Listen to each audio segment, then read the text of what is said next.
Hello viewers, কেমন আছেন সবাই? আজকে আবারও এসেছি একটা ব্লগ করার জন্য। আমি আসছি ভিয়েনা থেকে প্রায় ১৫০ কিলোমিটার দূরে একটা এলাকায়। এটা হচ্ছে একটা পাহাড়ি এলাকা। আপনারা দেখতে পাচ্ছেন কি সুন্দর পাহাড় চারপাশে, এবং এখানে রয়েছে সুন্দর একটা গ্রাম। এই গ্রামটার চতুর্পাশ দিয়ে মূলত পাহাড়। আর জায়গাটাকে মূলত আসলে বিচ্ছিন্ন একটা এলাকা মনে হচ্ছে। এর সাথে নাগরিক যে সুযোগ সুবিধা সবকিছুই আছে এখানে, কিন্তু মনে হচ্ছে এটা পৃথিবীর বিচ্ছিন্ন কোনো একটা এলাকা। কারণ এখান থেকে কোনো বাহিরে আর কিছুই দেখা যাচ্ছে না, শুধু দেখি শুধু পাহাড়, পাহাড়ের চূড়া, আর এখানে যারা বসবাস করে তাদের আসা যাওয়া একটুখানি লক্ষ্য করতেছি। তো সাথেই থাকুন দর্শক, ব্লগটা অনেক ইন্টারেস্টিং হতে যাচ্ছে এবং এখানে থাকবে সম্পূর্ণটাই ন্যাচারাল ভিউ।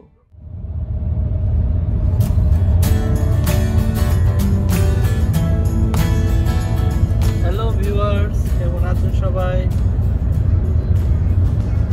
সময়টা ছিল জুলাই মাসের শেষ ভাগ।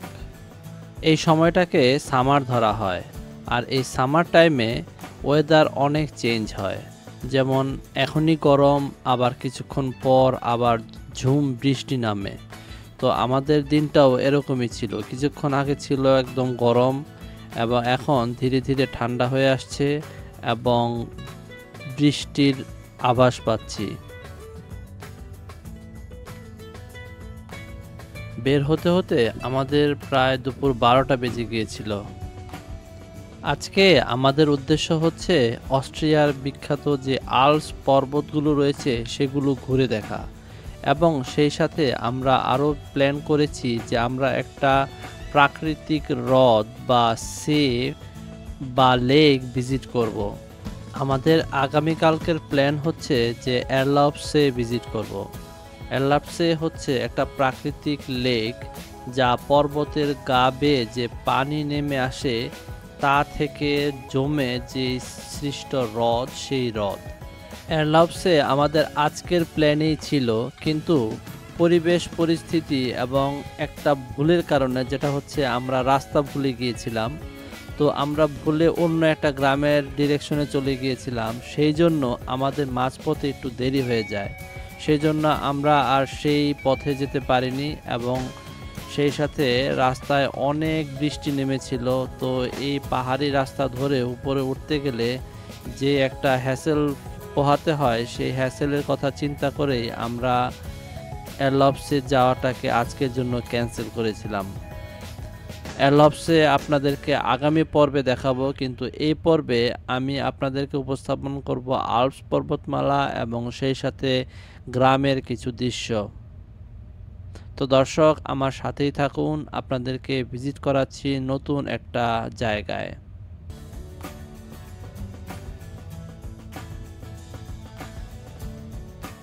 অস্ট্রিয়ার বেশিরভাগ অংশ জুড়েই রয়েছে আল্পস পর্বতমালা। প্রায় ৬২% অংশই হচ্ছে আল্পস পর্বতমালায় গঠিত, আর এটি ইউরোপের সবচেয়ে দৃষ্টিনন্দন আল্পস ল্যান্ডস্কেপগুলোর একটি। এই অঞ্চলগুলো স্কিইং, হাইকিং এবং অ্যাডভেঞ্চার স্পোর্টসের জন্য বিশ্বখ্যাত। বিশেষ করে ইন্সব্রুকের নর্থ গেটে এবং হালস্টাটের মনোরম লেক এবং গ্রসগ্লকনারের চিত্তাকর্ষক হাই আলপাইন রোড এর মতো আইকনিক গন্তব্যগুলোর জন্য বিখ্যাত। শীতকালে এখানে স্কি রাইডিং হয়, প্যারাগ্লাইডিং হয় এবং গরমে এখানে হয় হাইকিংয়ের ট্রেল। আমরা এখন টানেলে ঢুকে যাচ্ছি। এটা পাহাড়ের ভিতর দিয়ে চলে গেছে একটা টানেল। সীমা 7।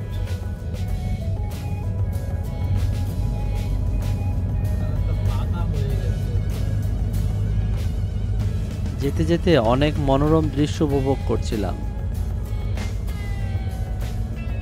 কি বড় বড় পাহাড়, এবং সেই পাহাড়ের ভেতর দিয়ে মাঝে মাঝে এরকম টানেলগুলো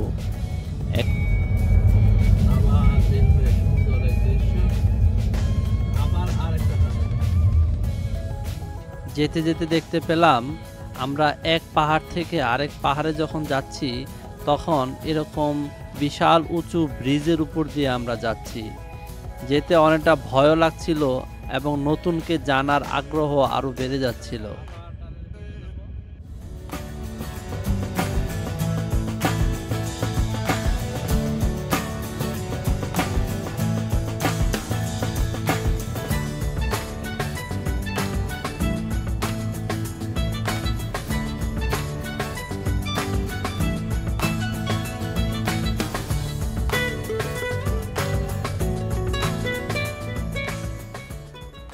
স্যামেরিং যাওয়ার পথের এই টানেলটা ছিল সবচেয়ে বড়। আমি পরবর্তীতে নেভিগেশনে দেখলাম যে এটা প্রায় ২.৫ কিলোমিটার রাস্তা জুড়ে এই টানেলটা। এটা পাহাড়ের ভিতর দিয়ে চলে গেছে।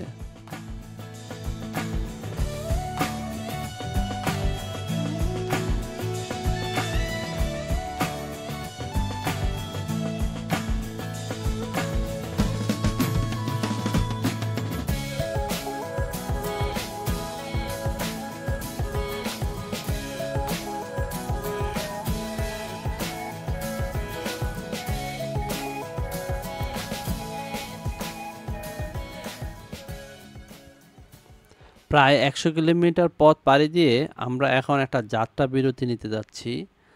আমাদের এই জায়গাটার নাম হচ্ছে ব্রুক আন দেয়ার মোড়। এটা একটা ছোট্ট শহর এবং এখানে একটা ট্রেন স্টেশনও রয়েছে। তো আমরা এখান থেকে কিছু হালকা নাস্তা করে তারপরে আবার বের হব।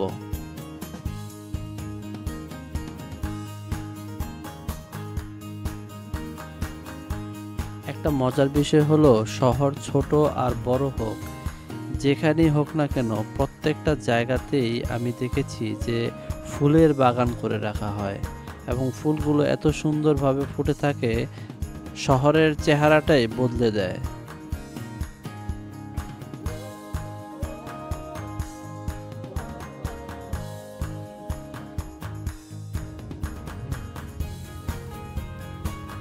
যাত্রা বিরতি শেষ করে ঢুকে পড়লাম একটা গ্রামে। এই গ্রামটা অসম্ভব সুন্দর, যেন খোদাতালা নিজের হাতে এই জিনিসগুলো বানিয়েছেন। এত সুন্দর সুন্দর পাহাড়ে ঘেরা একটা এলাকা যে দেখে একদম মুগ্ধ না হয়ে পারলামই না। তাই কিছু সময় এখানে অতিবাহিত করব বলে প্ল্যান করলাম। ঘুরে দেখলাম এই গ্রামটার আনাচে কানাচের দৃশ্যগুলো। পাহাড়ের কুল ঘেঁষে এগুলো হচ্ছে ছোট ছোট কটেজ বা হাউস। এই হাউসগুলোতে অস্থায়ীভাবে মানুষ বসবাস করে।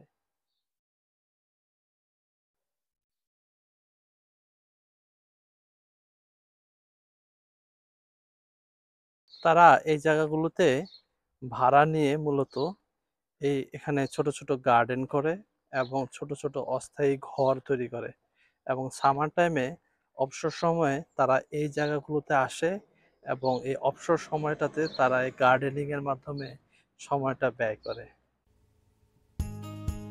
ড্রোন শটের মাধ্যমে আপনাদেরকে পুরো গ্রামের একটা চিত্র উপস্থাপন করার চেষ্টা করছি। দেখুন কি সুন্দর একটা গ্রাম, একদম সাজানো গোছানো পরিপাটি। অথচ এই গ্রামটা এত প্রত্যন্ত একটা অঞ্চলে অবস্থিত এবং এখানকার কত নিরিবিলি একটা পরিবেশ।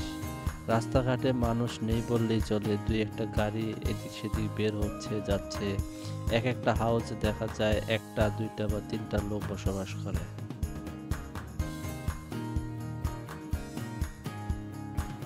আর দূরের এই পাহাড়গুলোর দৃশ্য তো অমায়িক, একদম মন জুড়িয়ে যায়।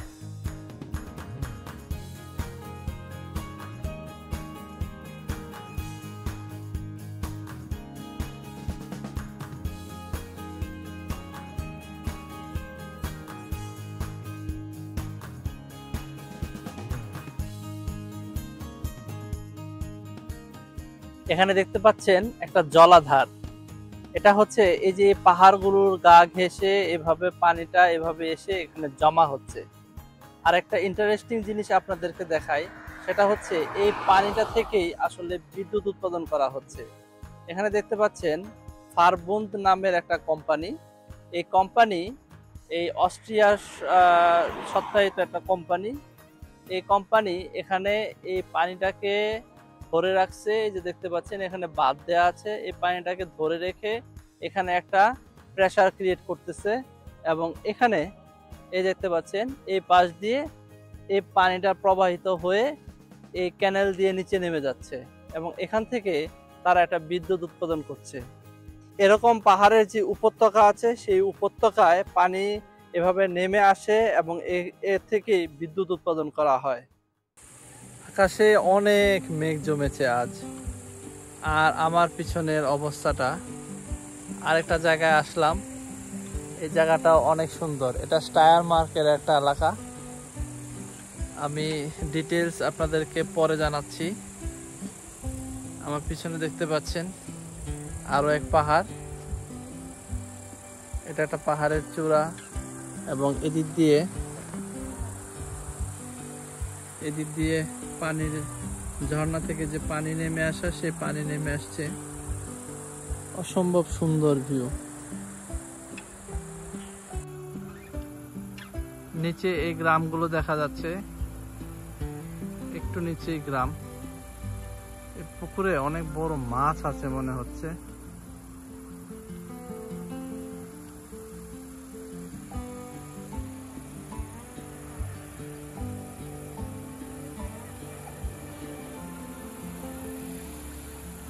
দেখতে পাচ্ছেন এদিক দিয়ে পাহাড়ের ঝর্ণা থেকে পানি ঠিক এই ধরে নেমে আসছে।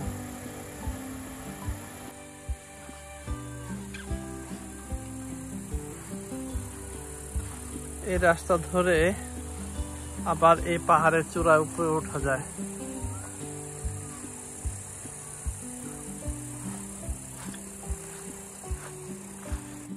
এইদিকে দুই দিকে যাওয়ারই পথ দেখা যাচ্ছে, এদিক দিয়ে মানুষ চলাচল করে।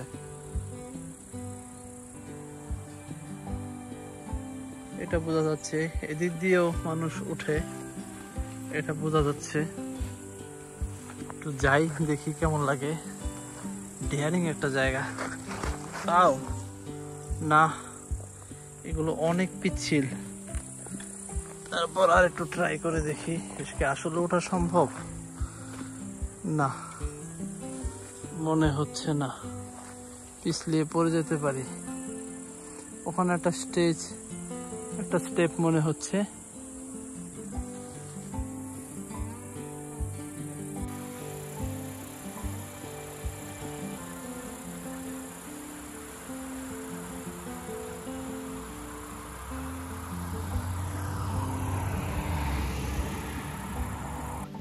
এই যে দেখেন দর্শক, এখানে একটা রেইনবো রংধনু দেখতে পাচ্ছি, অর্ধ রংধনু। বৃষ্টি হচ্ছে আর ওই পাশে পাহাড়ের গায়ে আপনার রোদের ছোঁয়া দেখা যাচ্ছে।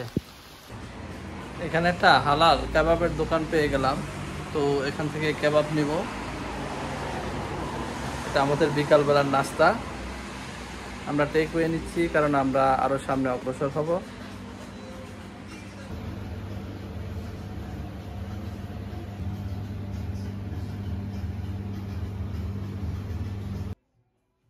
কফি খেতে ইচ্ছে করছিল, তাই ঢুকে পড়লাম ম্যাকডোনাল্ডসে।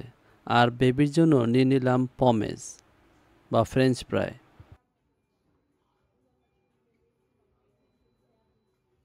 তো ম্যাকডোনাল্ডস থেকে কফি নিয়ে নিলাম, ফ্রেঞ্চ ফ্রাই আর কফি একসাথে খাবো আর সামনে আগাবো। আকাশ কিভাবে মেঘলা এত কালো হতে পারে দেখে মনে হচ্ছে যেন কোনো হরর মুভির কোনো সিন চলতেছে। এইভাবে কালো হয়ে আছে মেঘটা। দেখুন দর্শক, পাহাড়ের গায়ে মেঘগুলো কিভাবে আছড়ে পড়েছে। ও মাই গড, আমার মনে হচ্ছে আমি যদি এখন এই পাহাড়ের চূড়ায় থাকতাম তাহলে এই মেঘগুলোকে ধরতে পারতাম। মনে হচ্ছে যেন আকাশ থেকে মেঘগুলো মাটিতে নেমে আসছে। কালো কালো মেঘ, এভাবে চতুর্দিকেই মেঘ।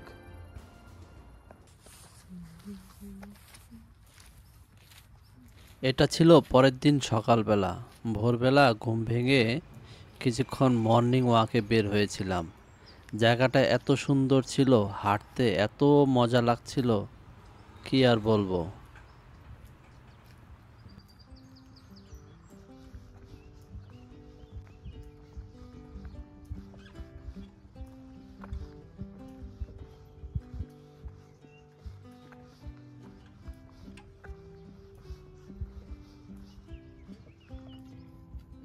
একজন রাখাল এই ঘোড়াগুলোকে দেখাশোনা করতেছিল, আর ঘোড়াগুলো এদিক ওদিক ছোটাছুটি করতেছিল।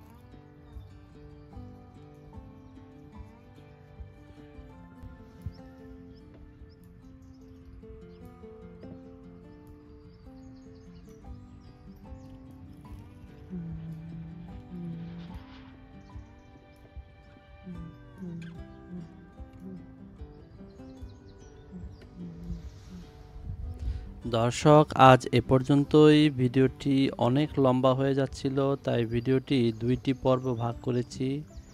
নেক্সট পর্বটি দেখার আমন্ত্রণ জানাচ্ছি। আর নেক্সট পর্বে আমরা পাহাড়ের উপর থেকে দৃশ্যগুলো দেখব এবং এলপসে ভ্রমণ করব। তো দেখার আমন্ত্রণ রইল। ধন্যবাদ।